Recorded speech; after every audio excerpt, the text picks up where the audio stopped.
Why IgG food intolerance tests aren't the answer you're looking for when it comes to your IBS. And I'll cover this in a second, but really quickly, an IgG test measures the levels of IgG antibodies in your blood in response to certain foods.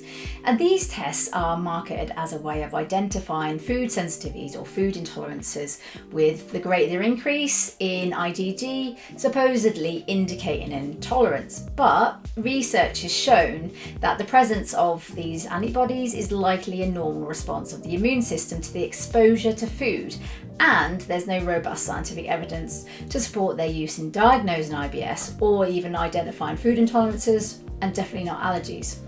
And these tests are unreliable and often produce false positive results, making it like flipping a coin to determine whether you can or can't eat certain foods without triggering symptoms.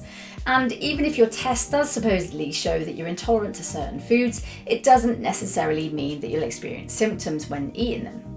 And some people will argue these tests work, like obviously the company that's selling these tests, but clearly they'll be biased. And then there's people who've actually had these tests done and saying that their symptoms have improved.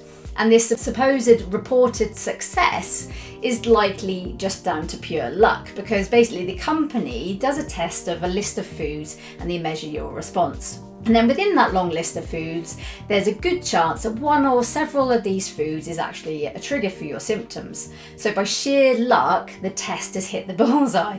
But along with this, it will also no doubt say you need to avoid X, Y, and Z foods because they have also supposedly spiked your IgG levels. But unbeknownst to you, X, Y, Z foods don't actually trigger your symptoms. So you're cruising around avoiding, extra foods that you don't actually need to avoid, which then unnecessarily limits the foods you can eat, and consequently it could be compromising your nutritional intake and your health. Then there's the other side of it, like say Rob, who went and had a test done and they told him to avoid 20 different foods, but he was still struggling with symptoms. So yes, some of those foods they told him to avoid were a trigger for him, but there was about 15 other foods that weren't a trigger for him. So had he not come to me, he would have no doubt continued to avoid that huge long list and still suffered with symptoms and compromising his health and well-being.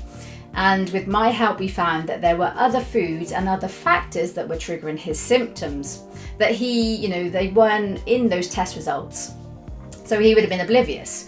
So those tests might strike gold and identify a trigger or two for you, but then on the other hand, you could still find that you're having random IBS attacks, even, despite diligently following the recommendations from those test results. So obviously the choice is yours, whether you want to spend the time and money on those tests, but bear in mind what I've just mentioned, and relying on these tests can lead you down the wrong path and delay you from getting effective and safe relief from your symptoms.